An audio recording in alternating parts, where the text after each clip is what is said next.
দ্রুত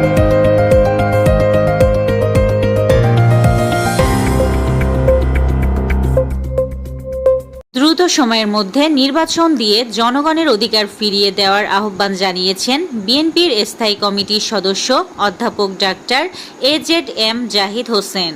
বিএনপির জাতীয় নির্বাহী কমিটির সহ সাংগঠনিক সম্পাদক মিফতাহ সিদ্দিকী বলেছেন, দেশের মানুষ তাদের ভোটাধিকার প্রয়োগ করতে অধীর আগ্রহে অপেক্ষা করছে। বিএনপি বিগত 17 বছর ধরে নির্যাতন নিপীড়ন সহ্য করে সংগ্রাম করেছে গণতন্ত্র পুনঃপ্রতিষ্ঠা ও ভোটাধিকার ফিরিয়ে আনার জন্য।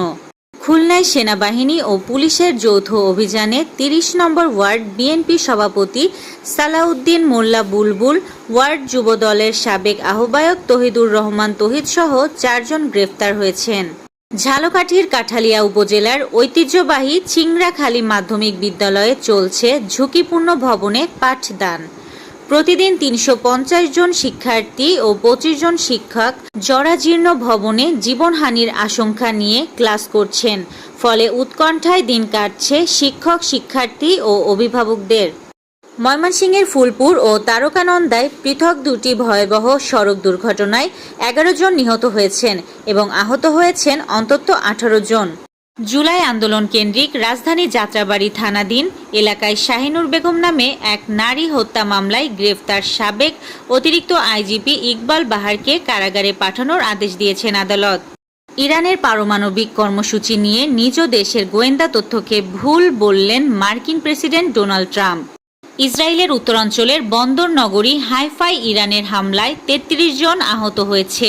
শনিবার টাইমস অব ইসরায়েল এক প্রতিবেদনে জানায়, আহতদের মধ্যে 3 জনের অবস্থা আশঙ্কাজনক, বাকি 20 জনের আঘাত সামান্য।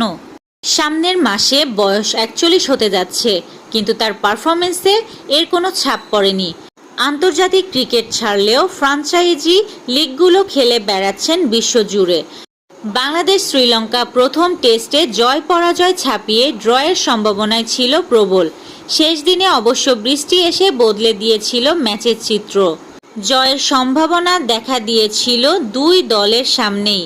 অ্যাঞ্জেলো ম্যাথুসকে শেষ বেলায় একটি জয় উপহার দিতে সেই তাড়নাটা একটু বেশিই ছিল লঙ্কানদের। দ্বিতীয় ইনিংসের শুরুতে আক্রমণাত্মক হতে গিয়ে মুদ্রার উল্টো পিঠ দেখতে বসেছিল তারা। এই ছিল আজকের শীর্ষ সংবাদ। ছিলাম আমি ইয়াসমিন আক্তার, সুরমা টিভি 24।